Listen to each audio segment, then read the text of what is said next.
All right. My name is Natalie Hooper, and I am writing my final paper on choice-based learning in art education. And this is my elevator pitch for it.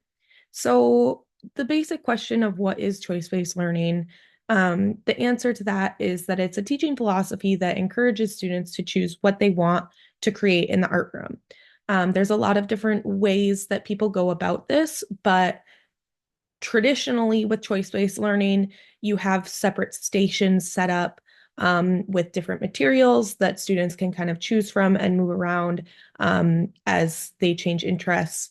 And they're exploring stuff totally on their own, creating their own kind of artwork. There's not really any teacher lecture style, any sort of teaching. It's very much like individually, like helping with different skills.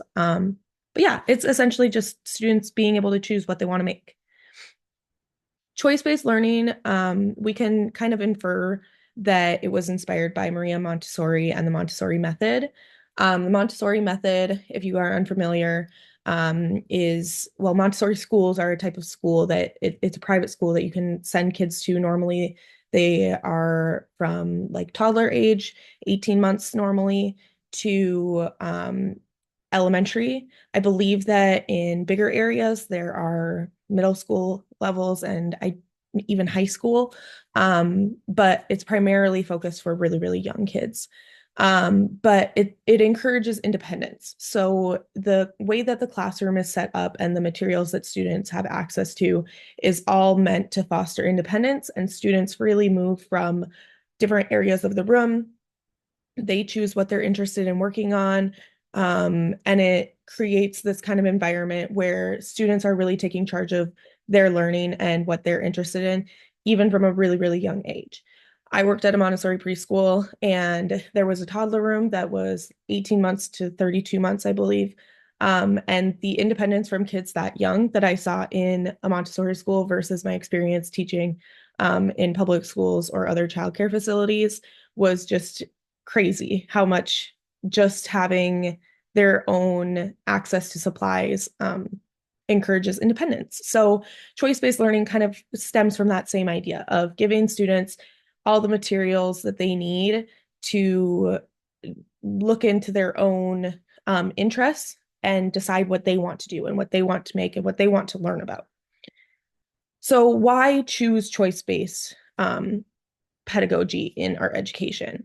Through a lot of research, there has been increased engagement, especially if you're looking at a lot of teachers post-COVID have been struggling with engagement in the art room. There's more space for collaboration with classmates, being able to help each other rather than just sitting there listening to a teacher.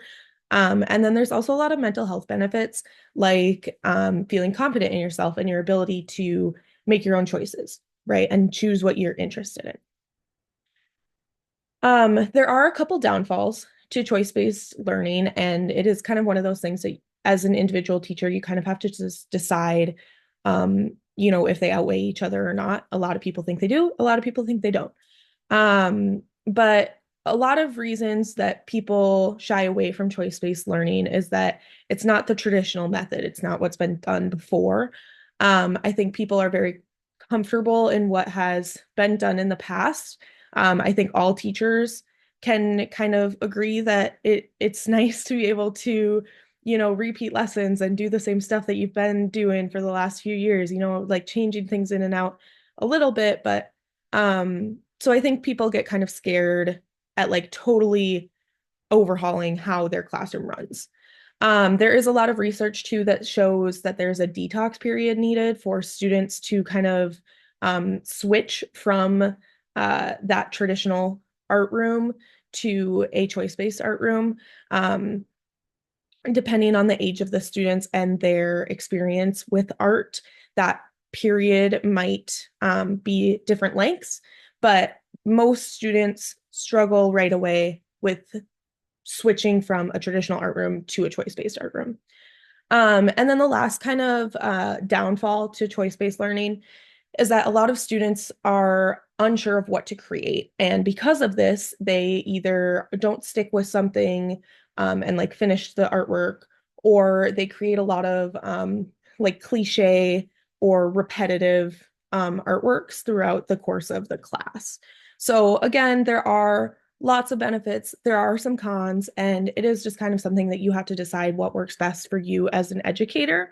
But yeah, that's kind of my pitch on choice-based learning. And yeah, I hope you found it interesting.